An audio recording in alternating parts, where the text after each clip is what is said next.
ચાલો વિદ્યાર્થી મિત્રો એક્ઝામ્પલ 18 નો સાવ સહેલું છે fx બરાબર માનાંક x એનો ઘન કીધો છે દીકરાઓ હા માનાંક અને એનો ઘન તો f ડબલ ડેશ x નું અસ્તિત્વ છે કે નહીં હવે આપણે ખબર છે અહીં આપણે જાણીએ છીએ કે શું જાણીએ છીએ ભાઈ કે માનાંક x બરાબર શું થાય તો કે x કહીએ x greater than equal to 0 minus x કહીએ તો કે x લેસ ધેન 0 આ તો આવડે છે મારા દીકરાઓને આથી x greater than equal to 0 માટે fx બરાબર માનાંક x નો ઘન એટલે x ઘન x લેસ ધેન 0 આવડે છે x લેસ ધેન 0 માટે fx બરાબર માનાંક x નો ઘન એટલે આવી રીતે માઈનસ x ઘન ક્લિયર જો ખાસ હવે આ તો સરળ થઈ ગયું છે x બરાબર 0 આગળ વિકલનીય છે એટલે x belongs to r માટે વિકલનીય થઈ ગયું છે હવે આપણે એ શું કરશું હવે x greater than equal to 0 માટે અને બીજો વિભાગ x લેસ ધેન 0 માટે fx બરાબર તો કે x ઘન તેથી f double dash x sorry પહેલા f ડેશ x બરાબર તો કે 3x square f double dash x is equal two 6x fx બરાબર માઈનસ x ઘન જો f ડેશ x આવડે જો મારા દીકરાઓને f double dash x minus 6x clear આમ જવાબ આવી ગયો આપણે અહીં લખીએ આમ f double dash x is equal two બે જવાબ છે 6x અને માઈનસ 6x 6x ક્યારે મળે છે તો કે x greater than equal to 0 હોય ત્યારે અને આ ક્યારે મળે છે x લેસ ધેન 0 ક્લિયર દીકરાઓ અહીંયા x belongs to r માટે વિકલનીય છે એટલે કઈ ચિંતા છે જ નહીં ચાલો સ્ક્રીનશોટ લઈ લ્યો લખી નાખો ચાલો મિત્રો આપણે શીખીને આવ્યા છીએ ગાણિતીય અનુમાનનો સિદ્ધાંત p ઓફ 1 સત્ય છે એમ બતાવવાનું p ઓફ k સત્ય છે તેમ સ્વીકારીને p ઓફ k પ્લસ 1 સત્ય છે એવું સાબિત કરવાનું શીખી ગયા આને આપણે d by dx x raise to n is equal to n x raise to n minus 1 પ્રત્યેક n બિલોંગ્સ ટુ n માટેની વાત છે એટલે એને સૌથી પહેલા તો pn એવી રીતે નામ આપવું પડે ને હાલો pn બરાબર d બાય dx એટલે આ જે ભાગ છે એ ડાબી બાજુ છે આ ભાગ છે એ જમણી બાજુ છે ડાબા જબા હવે p ઓફ 1 ની ચકાસણી ડાબા એટલે કે d by dx x raise to n એટલે d by dx x raise to 1 તો આનો શું થાય એકડો એલા x ની એક ઘાત એટલે x d by dx x હવે જબા n x raise to n minus 1 હવે n હોય ત્યાં એકડો મૂકવાનો 1 માઈનસ 1 1 માઈનસ 1 એટલે 0 ઘાત કોઈ પણ ની 0 ઘાત એટલે એકડો 1 ગુણ્યા 1 એટલે 1 આથી અહીં ડાબા બરાબર જબા આથી p ઓફ 1 સત્ય છે હાલો આ પહેલો ડિવિઝન પૂરો થયો ધારો કે p ઓફ k સત્ય છે p ઓફ k સત્ય છે અર્થાત ઈ જ મહત્વનું છે અર્થાત p ઓફ k બરાબર d by dx x raise to k બરાબર k અહીંયા k મૂક્યો છે અહીંયા k મૂકવાનું x raise to k minus 1 સત્ય છે જ p ઓફ k પ્લસ 1 ની ચકાસણી મન કે હે ચકાસણી. હાલો k+1 ની ચકાસણી.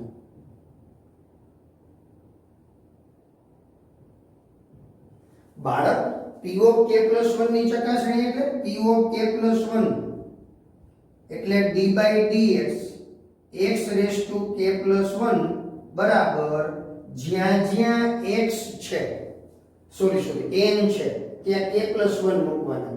અહીંયા k+1 જો અહીંયા k+1 એટલે અહીંયા k+1 અને અહીંયા k+1 અહીંયા પણ એટલે x⁻k+1 - 1 એટલે x⁻k સાબિત કરીશું. આ મહત્વનું છે. આપણે આવું સાબિત કરવાનું છે. આના બરાબર ડાબા બરાબર. હવે ડાબા d/dx x⁻k+1 આવી રીતે d/dx x⁻k+1 એટલે d/dx x * x⁻k. જો આ મહત્વનું છે. d/dx x * x⁻k કારણ આધાર સરખા, ગુણાકારની નિશાની, ઘાતાંકનો સરવાળો આવડે છે મારા વાલા, આવડે છે. તો હવે શું કરવાનું? d/dx u * v imnમ આનું વિકલન વત્તા imnમ આનું વિકલન. સાવ સહેલું. આ x એમનમ d/dx x⁻k વત્તા imnમ d/dx x. બોલો આટલું સરળ છે. હવે આર્યુ d/dx x⁻k એટલે આ જવાબ છે, આપેલો છે. એટલે x * k * x⁻k-1 આ તો અહીં લખ્યા છે. આ સત્ય છે એવું સ્વીકારેલું છે એટલે લખી શકાય. હાલો પ્લસ d/dx x એટલે એકડો. પછી આ એકડાની કઈ જરૂર છે નહીં. હવે આ x અને આ બેનો આધાર સરખા, ગુણાકારની નિશાની, ઘાતાંકનો સરવાળો. આમ એટલે આ અહીંયા ઉમેરાઈ જશે એટલે x⁻k થશે. એટલે k * x⁻k plus x⁻k. x⁻k common લઈ લીધા એટલે k+1 * x⁻k બરાબર જવાબ. જો x+1 * x⁻k રેડી. આમ p ઓફ k સત્ય હોય તો p ઓફ k+1 સત્ય મળે છે. આથી નહીં મારા વાલાઓ, આથી ગાણિતીય અનુમાનના સિદ્ધાંત પરથી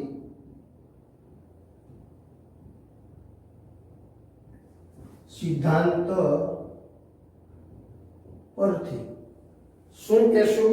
તો કે ગાણિતીય અનુમાનના સિદ્ધાંત પરથી d/dx x⁻n બરાબર n x⁻n-1 પ્રત્યેક n belongs to n સત્ય છે. ચાલો ક્લિયર. સ્ક્રીનશોટ લઈ લ્યો. સાવ સહેલો છે દીકરા દાખલો. ચાલો વિદ્યાર્થી મિત્રો, એક્ઝામ્પલ 20 sin a + b. હા, એનું સૂત્ર તો આવડે છે. sin a cos b + cos a sin b. આનો ઉપયોગ કરીને તથા વિકલનનો ઉપયોગ કરીને, વિકલનના ગુણધર્મનો ઉપયોગ કરીને cos a + b નું સૂત્ર મેળવો. આ છે જ. હવે બંને બાજુ વિકલન લઈએ એટલે કે d/dx sin a + b બરાબર d/dx sin a cos b plus d/dx cos a sin b. આ ખૂણા છે ભલે પણ એને અચળ નથી ગણવાના. હમણાં x અને y હોત તો અમને ખબર પડે. આને ઘણા વિદ્યાર્થી શું ગણ લે? અચળ ગણ લે. અચળ નથી ગણવાના, ખૂણા છે, જુદા જુદા મૂલ્ય ધરાવતા હોય. હવે અહીંયા શું થાય? sin હોય તો તો કે ચેઇન રૂલ, એટલે આને પેલા ઢાંકી ઢૂંગીને રાખવાનું. સાઈન નો શું થાય? કોસ અને ઢાકેલું, પછી ઢાકેલું હોય એનું નવેસરથી. હા, આવી રીતે ઢાકેલું હોય એનું નવેસરથી. હાલો, આ એમનમ આનું વિકલન વત્તા આ એમનમ આનું વિકલન, સાઈન એ એમનમ આનું વિકલન. હા, d by dx cos b વત્તા cos b એમનમ આનું વિકલન, d by dx cos a. હજી બાળક આટલાની જ વાત કરી છે, આ બાકી છે. આમ દાખલાની લંબાઈ થાય ને તો અમુક વિદ્યાર્થીને તકલીફ ચાલુ થઈ જાય કે આપણું કામ નહીં, કાં તો ઓલો બેઠો બેઠો તો પણ કે મેં કીધું શું પણ કરે, મને કે કીધું શું પ્રોબ્લેમ, મને કે જીભ જલાઈ છે. અરે મેં કીધું ભલા માણસ ધ્યાન દેજે, કૂતરું આમથી દોડતું આવતું હોય તો અગાઉથી હળ કહી દેજે વહેલું, નકર પાછું અહીંયા ચોટી જશે. મને કે નાના સાહેબ અમે ધ્યાન જ રાખીએ છીએ, આમ કિલોમીટર આગું હોય ને ત્યાંથી તો હું કરવા માંડું, તો વાંધો નહીં. અહીંયા આવતા જો મારા વાલાઓ, આ એમનમ આની વાત પૂરી થઈ ગઈ. હવે અહીંનો કોસ એ એમનમ d by dx sin b. હા, sin b એમનમ d by dx cos a. મને કે સર અમારા બુકમાં આટલું બધું લંબાઈથી ન સમાય તો આપણે નીચેની લીટી હોય ને એમાં લઈ લેવાનું. હો, ચાલો હવે આપણે આવડે છે cos a plus b, અહીંયા થશે dA dx વત્તા dB dx. હા, તો વ્યવહારે છે ને દીકરા, આને મળે અને આને મળે. હાલો અહીંયા આવતા sin a એમનમ cos b નું શું થાય? Minus sin b into dB dx. જો આ ભૂલવાનું નથી, આ ભૂલવાનું નથી મારા વાલા. dB dx આનો વારો અહીંની વાત પૂરી થઈ. હવે આનો વારો cos b minus sin a into dA dx. હા, ક્લિયર? તો કે હા. હવે આનો વારો cos a into sin b into dB dx, sin b into minus sin x. અહીંયા ઉતર્યું તો ભાઈ cos b એમનો ને અહીંયા sin a છે. જો મેં કીધું આવું કામ છે. હાલો, અહીંયા sin a એટલે એનું શું થશે? cos a. ક્લિયર બાળકો? ચાલો હવે અહીંયા શું છે? આ એમનો આનું વિકલન. રેડી? આનું sin b એનું શું થાય? તો કે cos b dB dx. sin b એમનો cos નું શું થાય? Minus sin a into dA dx. જો અહીંયા ધ્યાન દેજો, ફરીથી sin a આનું minus sin b dB dx, આ cos b આનું cos a dA dx. cos a એમનો sin b નું cos b dB dx, sin b cos a એટલે માઈનસ sin a. ચાલો જો અહીંયા ધ્યાન દેજો, આ એમનો છે cos a plus b into dx dB dx. આ એમનો છે. હવે આ dB dx ને આ dB dx એને ભેગા કરો, આ dA dx ને ભેગા કરો એટલે ત્યાં આવું થાય દીકરા. જો આ cos a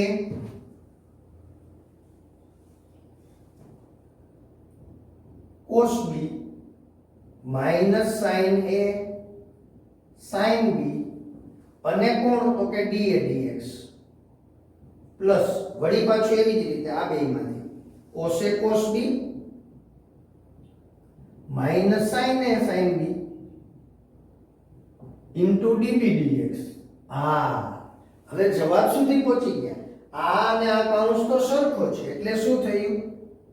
cos a cos b minus sin a sin b. અને અહીંયા શું થાય? તો કે dA dx. અહીંયા શું વધે? તો કે dB dx. બાળક, આટલો મોટો કૌંસ સામાન્ય લીધો છે અહીંથી અને અહીંથી, એટલે અહીંયા વધે આ ત્યાં ડીબી ડીએક્સ, તો એ તો અહીંયા છે.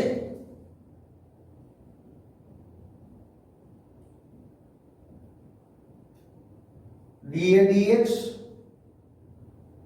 DB DX. હવે આ છેદમાં આવીને દૂર થઈ જશે, તેથી cos a plus b બરાબર cos a cos b minus sin a sin b મળે. લ્યો, આ cos a plus b નું સૂત્ર તૈયાર થઈ ગયું દીકરાઓ, આવી રીતે હો. હા, ચાલો સ્ક્રીનશોટ લઈ લ્યો. એકદમ સહેલો દાખલો હતો, નાનકડી કાળજી લેવાની છે મિત્રો. ચાલો મિત્રો, શું કહ્યું ખબર? એ કે બધે જ સતત હોય, પરંતુ માત્ર બે બિંદુ એ વિકલનીય ન હોય એવું વિધેય મળી શકે. અરે આવા ઢગલો એક વિધેય મળે બાળકો. હા, આપણે અહીંયા લખી લીધું, ટૂંકમાં બે માનાંક વાળા લઈ લેવાના વિધેય. હા, fx બરાબર x - 1 માનાંકમાં અને x - 2. હવે આ વિધેય છે ને, એ પ્રત્યેક x belongs to r માટે સતત છે, પરંતુ 1 અને 2 માટે વિકલનીય નથી. શું કીધું? વિકલનીય ના હોય તેવું વિધેય મળી શકે? તો કે હા. હવે જોઈ લઈએ. તેથી fx બરાબર, હવે સાંભળો ભાઈ, આ ક્યાં તો કે x less than equal to 1, આ પહેલો વિકલ્પ લઈએ, x less than equal to, તો આ પણ ઋણ થાય. હા, x less than equal to 1, 1 થી નાની કિંમત તમે આમાં મૂકો એટલે આનું મૂલ્ય 0 મળે. એમ 1 થી નાની કિંમત મૂકો, 1 થી નાની કિંમત એટલે આનું મૂલ્ય પણ 0 મળે. x less than equal to 1 માટે આ માનાંક x - 1 એટલે કોણ? તો કે 1 - x, અને x - 2 એટલે કોણ? તો કે 2 - x. આ થાય. હા, એટલે સાદુરૂપ આ બેયનું આપો. તેથી શું થાય ખબર તમને? આવું છે દીકરાઓ. એ ભાઈ મારા વાલા, તો આનું થાય 1 - x, આનું થાય 2 - x. સાદુરૂપ આપો એટલે 3 - 2x એવું થાય. એટલે આપણે અહીંયા વિકલ્પ લઈએ, 3 - 2x કહીએ x less than equal to 1 હોય ત્યારે. હવે આપણને ખબર હોવી જોઈએ, આ સંખ્યા રેખામાં 1, અહીંયા 2, આ 1 આગળ અહીંયા 0 થાય છે, 2 માટે આ મૂલ્ય 0 થાય છે. એટલે સંખ્યા રેખાના 3 કટકા થાય. એક કટકો આ, બીજો કટકો અહીંયા અને ત્રીજો કટકો અહીંયા. હા, સમજાઈ ગઈ વાત આખી? ક્લિયર? તો કે હા સર.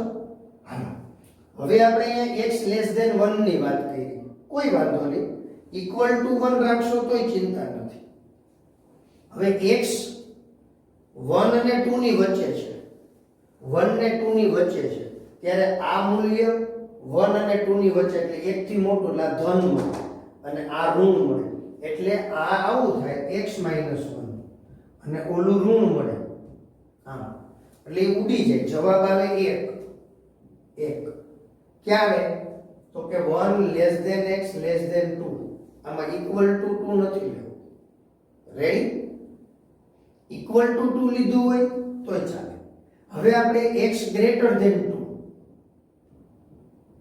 x ગ્રેટર ધેન 2 એટલે આ બંને ધન મળે. આમનું x - 1 x - 2 એટલે મળી ગયું 2x - 3. ચાલો, આવા 3 વિકલ્પો મળ્યા. હવે આ x less than equal to 1 માટે આ શું છે? બહુપદી વિધેય એટલે સતત થાય. આ પણ અચળ વિધેય સતત થાય. આ એ પણ બહુપદી વિધેય સતત થાય. એટલે x belongs to r બધે સતત છે. જ્યારે આપણે ચોખવટ કરી દેવાની કે x બરાબર 1 અને x બરાબર 2 આગળ આ વિધેય સતત નથી. અહીંયા લખી નાખજો તમે. શું લખશો અહીંયા દીકરા? હા, યાદ છે ને તમને શું લખવાનું? કે x less than equal to 1 માટે 3 - 2x એ બહુપદી વિધેય છે, સતત છે. 1 less than x less than equal to 2 માટે 1 અચળ છે, અચળ વિધેય સતત છે. x ગ્રેટર ધેન 2 માટે 2x - 3 એ બહુપદી વિધેય છે, સતત છે. એટલે x ની ગમે તે કિંમત સંખ્યા રેખામાંથી સતત મળે. એટલે એને શું વાત કરી? સતત હોય પરંતુ બરાબર બે બિંદુએ. તો અહીંયા ખાલી લખી નાખવાનું કે x બરાબર 1 તથા x બરાબર 2 આગળ આપેલ વિધેય વિકલનીય નથી. એવું ક્લિયર કરી દેવાનું. રેડી? ચાલો લખી નાખો.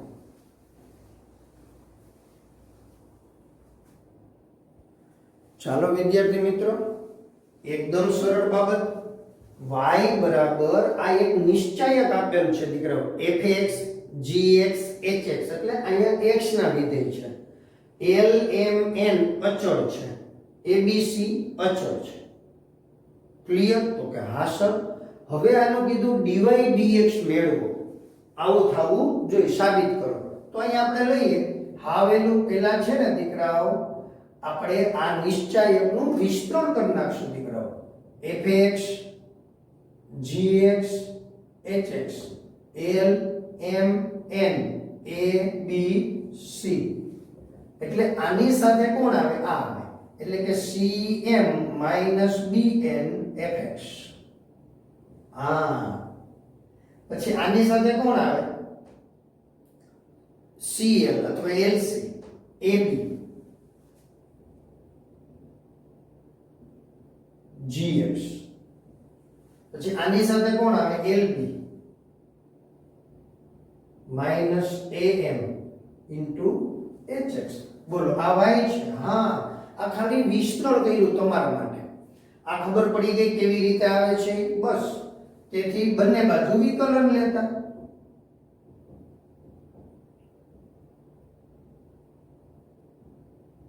dy dx જો બાળક આ અચળ કહેવાય, એટલે કે cm bn, અને પાછું આ તો અચળ છે, આનો વિકલન f'(x). બસ આવું જ. cl an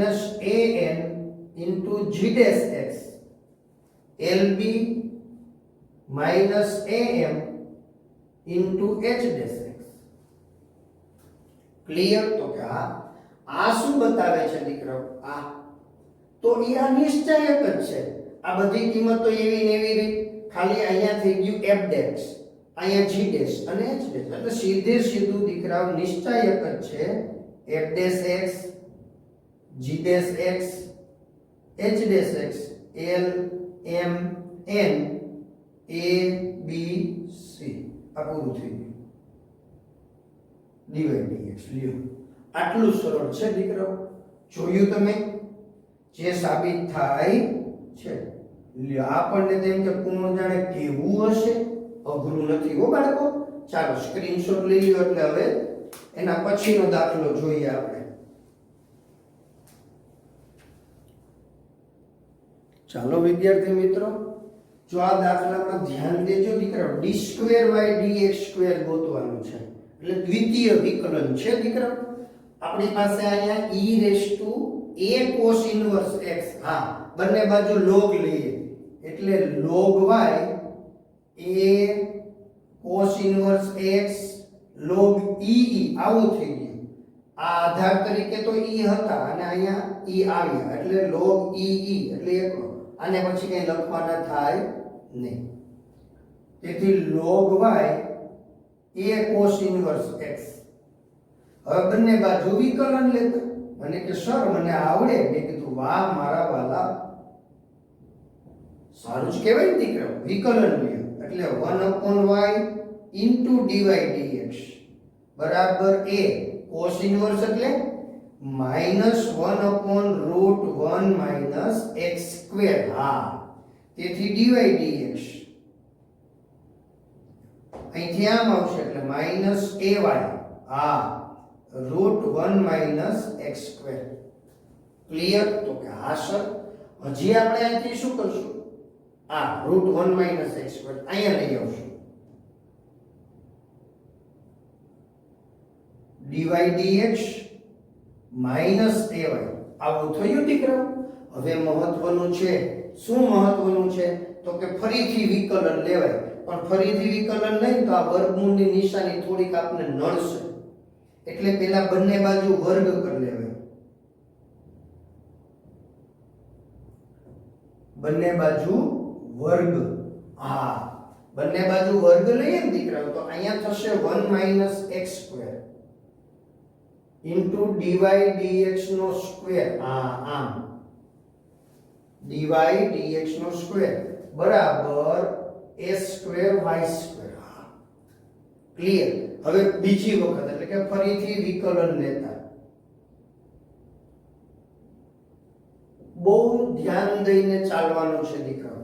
આ 1 - x સ્ક્વેર im નો આનું શું થાય તો કે પેલા બે આગળ આવે dy dx અને dy dx નું નવેસરથી એટલે d square y dx square. જો અહીંયા ધ્યાન દેવાનું છે, આ dy dx નું વર્ગ છે એટલે પેલા તો આ બે અહીંયા આગળ આવે પછી આ હોય એ આવે બરાબર. આમ ચેઇન રૂલ પછી ઢાકેલું હતું એનું નવેસર એટલે આવું થાય વત્તા dy dx નો વર્ગ im નો આનું વિકલન -2x. આટલાનો વારો પૂરો થયો દીકરા. હવે અહીંયા a સ્ક્વેર કોન્સ્ટન્ટ અચળ છે એટલે એમ નંબર આનું થાય 2y into dy dx. બોલો લ્યો, આટલું સરળ છે. જો વર્ગ ન કર્યો હોત ને તો મુશ્કેલી થોડીક વધી જાત. અહીંયા બંને બાજુ વર્ગ કર્યો ને એટલે વર્ગમૂળની નિશાની દૂર થઈ ગઈ. નહીતર આ વર્ગમૂળની નિશાની હોય ને એનું પાછું વિકલન કરવામાં થોડીક મુશ્કેલી રહે. એ તો સર અમને યાદ છે, ખબર છે. વર્ગમૂળનું પાછું વિકલન કરીએ તો 1/2 રૂટ પછી નવેસર થોડીક મુશ્કેલી વધે. આ જવાબ સુધી પહોંચવા લઈ ગયા. જો આવું આવી ગયું તો કે હા આની અંદર તો બધામાંથી dy dx જો અહીંયા છે, dy dx અહીંયા પણ છે અને dy dx અહીંયા પણ છે એટલે dy dx 0 નથી તો અહીંથી ખબર છે આ કઈ 0 નથી એટલે ભાગી શકાય છે. અને બે વડે બધાને ભાગી નાખો. જો બે અહીંયા છે અને અહીંયા છે તો આપણે લખીએ બંને બાજુ 2 into dy dx is not equal to 0 વડે ભાગતા આપણે બતાવવું પડે ને કે ભાઈ એ 0 નથી. ચાલો 1 - x સ્ક્વેર આ બે તો નીકળી ગયા. dy dx તો શું આવ્યું d square y dx square છે ને સરળ. એ કે હા સર. ચાલો આ બે નીકળી ગયા છે, એકવાર આમાંથી નીકળી ગયા છે તો એકવાર વધે x * dy dx. જો એકવાર તો વધે. હા જો ત્યાં આખા કૌંસનો વર્ગ હતો. ધ્યાન દઈને ચાલજો. અહીંયા 2 અને dy dx નીકળ્યા a સ્ક્વેર y. હા આપણે તો ઈ જ જોઈ છે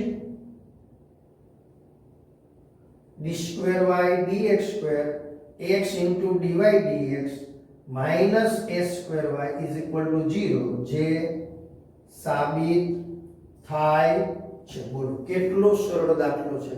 સ્ક્રીનશોટ લઈ લો દીકરાઓ. આપણી આ ચેનલને લાઈક શેર અને સબસ્ક્રાઇબ કરવાનું ભૂલતા નહીં. દરેક વિડિયો લાઈક કરતા રહેજો મિત્રો. માત્ર ટચ કરવાનું છે લાઈકના બટન પર. ખ્યાલ આવી ગયો? ચાલો આપણે આ સ્વાધ્યાય અહીંયા પૂરું કર્યું.